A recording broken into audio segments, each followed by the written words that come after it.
Bonjour à tous. La semaine dernière, nous avions vu quelles étaient les actions que nous devions faire pour nous préparer au Shabbat. Bezrat Hashem, cette semaine, nous allons voir de quelle manière on doit préparer notre corps à l'entrée du Shabbat. Alors la première question qui s'impose est de savoir en quoi est-ce qu'on a besoin de préparer le corps pour le Shabbat. Donc on va donner plusieurs explications.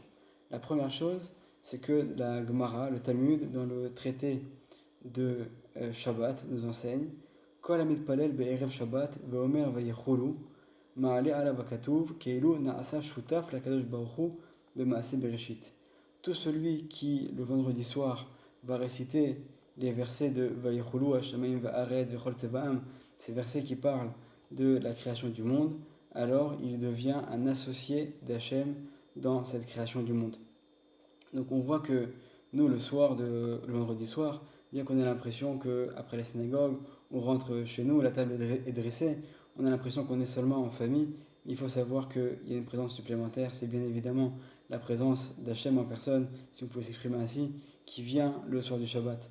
Et si on devait se présenter devant un roi des nations dans notre monde, alors forcément, on se préparerait, y compris au niveau du corps, avant de le rencontrer.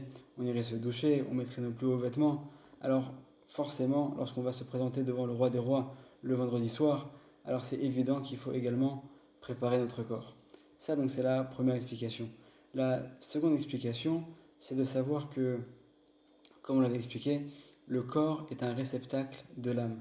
Ce qui fait donc que, en fait, en préparant notre corps au Shabbat, c'est de manière indirecte notre âme qu'on va préparer. On a le sentiment de faire une préparation qui est physique, mais en fait, en parallèle, s'opère en nous un changement qui est spirituel.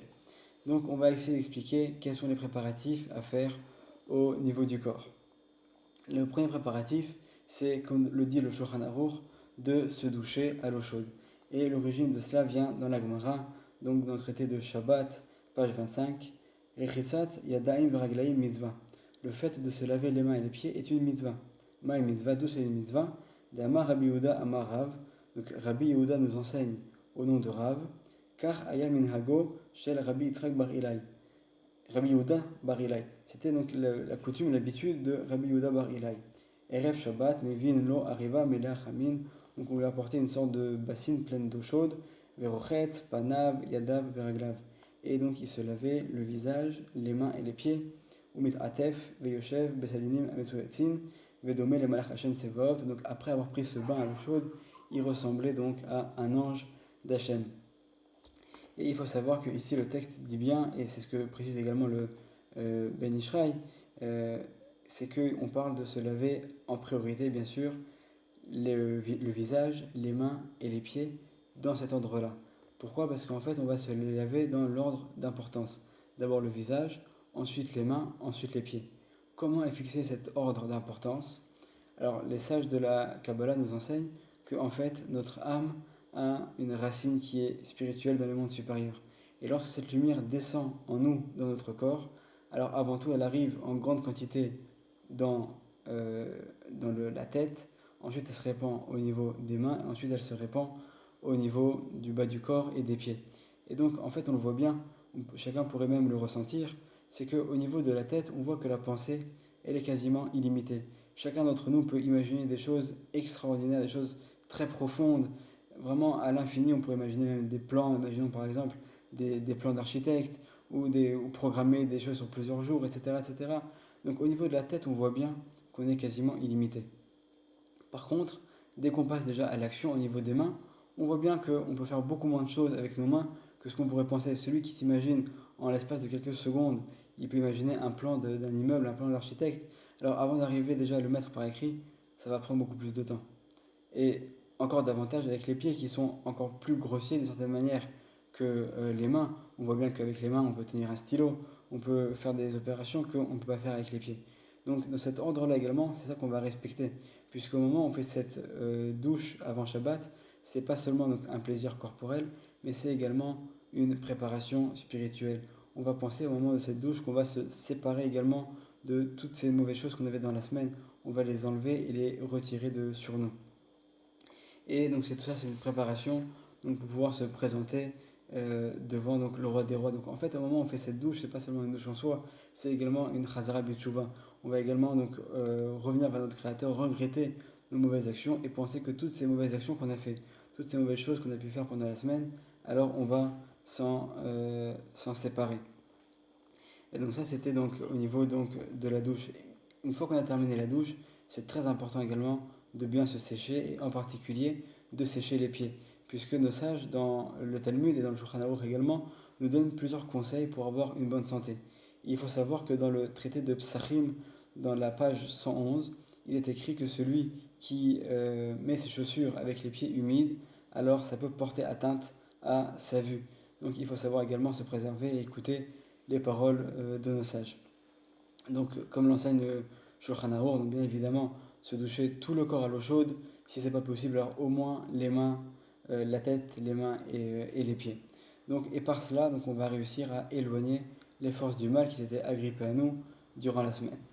Une autre action également qu'on va faire, c'est de se couper les ongles des mains et des pieds toutes les semaines, tous les vendredis. Celui qui a les ongles qui poussent très lentement, alors au maximum, nous dit Ben Ishraï, tous les 15 jours, mais c'est vraiment le minimum. Alors, en quoi est-ce que c'est important? Nos sages nous enseignent que, en fait, au niveau des extrémités du corps, qui sont donc les ongles des mains et les ongles des pieds, viennent se coller, bien qu'on ne les voit pas, c'est des notions spirituelles, viennent se coller les forces du mal. Et donc, en fait, en retirant ces ongles, on va pouvoir arriver donc, à retirer ces forces du mal. Et c'est également ces forces du mal qui nous ont conduits dans la semaine avec nos mains à faire de mauvaises actions, que ce soit chacun par exemple dans son travail donc, où il utilise ses mains, ou également au niveau des pieds, lorsqu'on a suivi notre Yetzirara, on l'a laissé nous emmener vers des endroits où on n'aurait jamais dû aller ou aller faire des mauvaises choses.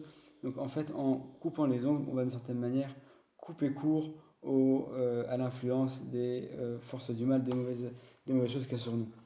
Alors que fait-on des ongles une fois qu'on les a coupés? Là, c'est l'Agmara dans le traité de Nida, à la page 17, qui nous enseigne Be'inyan atiponaim, sorfan chassid, kovran tzadik, zorkan racha. Celui qui les brûle, c'est un chassid, quelqu'un qui est zélé, qui fait plus que ce qu'il faut faire.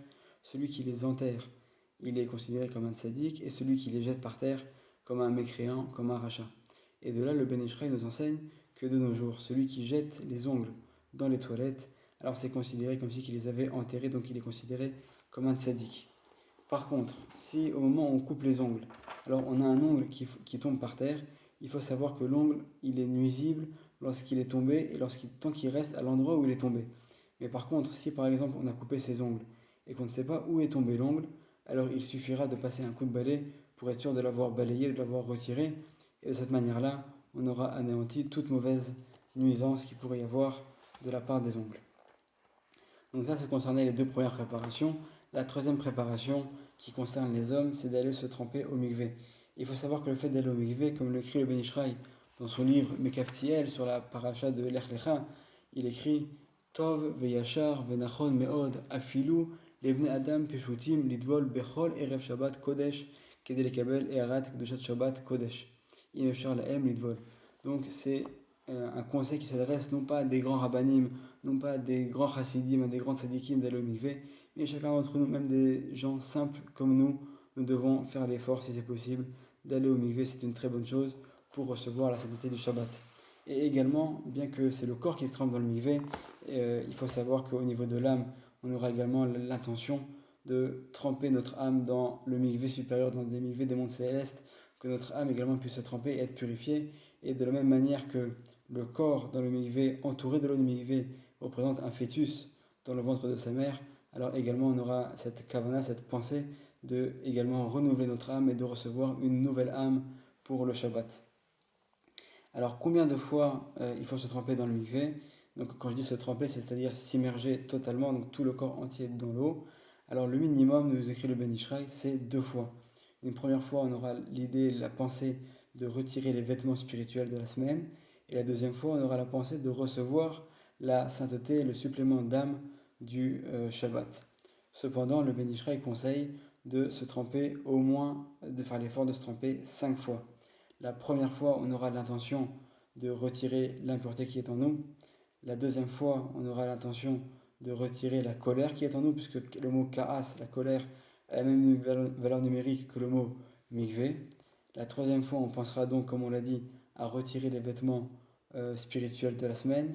La quatrième fois, à retirer également donc, des mauvais esprits de la semaine. Et la cinquième fois, à recevoir donc ce supplément d'âme du Shabbat. Selon le Racha et Rabbi Shalom Sharavi, donc selon les Kavanot du Harizal, il faut se tremper même carrément 12 fois. On a également donc l'habitude aussi de se tremper le Shabbat matin pour recevoir également le supplément d'âme du matin, puisqu'il faut savoir qu'on est totalement dans deux niveaux différents. Lorsqu'on est le vendredi soir, c'est un niveau, mais lorsqu'on arrive au Shabbat matin, c'est encore un niveau bien supérieur. Donc certains ont l'habitude également le samedi matin, avant d'aller à la synagogue, de se tremper aussi au mikvé. À quel moment, à partir de quand on peut se tremper au mikvé? Donc c'est à partir de la 5e heure de la journée. D'où est-ce qu'on l'apprend? C'est dans le livre de Bereshit, dans le premier chapitre, lorsque pour le vendredi, il est écrit Yom HaShishi, donc le 6e jour, le vendredi.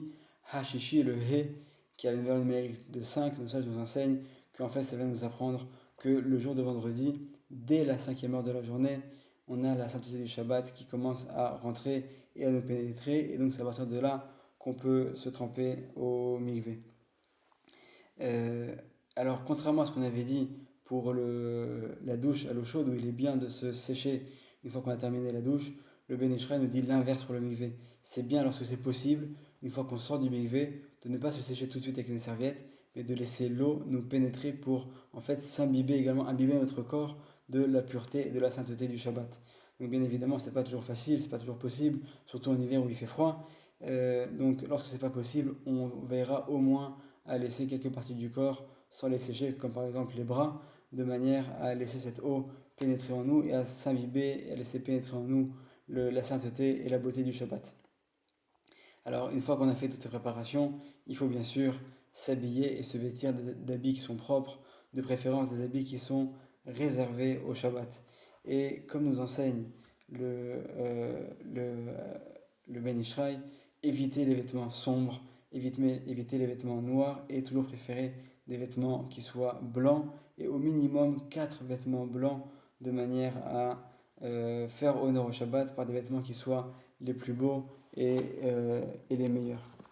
Et le Ben Ish Chai, dans son livre Le Kaftiel, dans la paracha donc de l'Echlecha toujours, au paragraphe numéro 49, nous enseigne la chose suivante, c'est que il nous cite donc le Ben Ish Chai, il nous cite pardon le Harizal, qui nous dit la chose suivante: Vekibalti mimori, donc j'ai appris de mon maître, chez Kefi Atseva Vegaban Amalbushim, chez Lovesh Adam Beyom Shabbat Ba'olam Hazeh, donc selon la couleur des vêtements qu'on va avoir le jour du Shabbat dans ce monde-ci, Ken Mamash Itlabesh Adam Ba'olam Abba Achar Ptirato Tamid Beyom Shabbat, c'est par ces mêmes vêtements spirituels, par la même couleur que va se vêtir notre âme lorsqu'on aura quitté ce monde et que viendra le Shabbat dans l'Olam Abba, dans les mondes supérieurs. Donc une fois de plus, on voit l'importance que par des simples actions qu'on fait au niveau de notre corps, au niveau de nos vêtements, on n'a pas forcément toujours le recul de penser que par les actions de tous les jours, en fait, on actionne des choses dans les mondes supérieurs, dans les mondes spirituels, et encore plus lorsqu'on se prépare à un jour aussi important que le Shabbat. Alors forcément, ça nécessite, comme toujours, une préparation.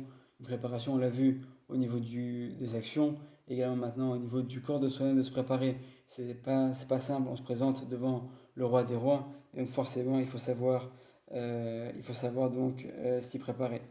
Donc voilà, on aura vu aujourd'hui les préparations au niveau du corps, et Bezrat Hashem, dans le prochain shiur, on verra également les préparations au niveau de la parole et au niveau de la pensée. Donc on puisse, Bezrat Hashem, tous avoir la chance et le mérite de pouvoir se délecter des plaisirs du Shabbat et de pouvoir bien s'y préparer. Shabbat Shalom.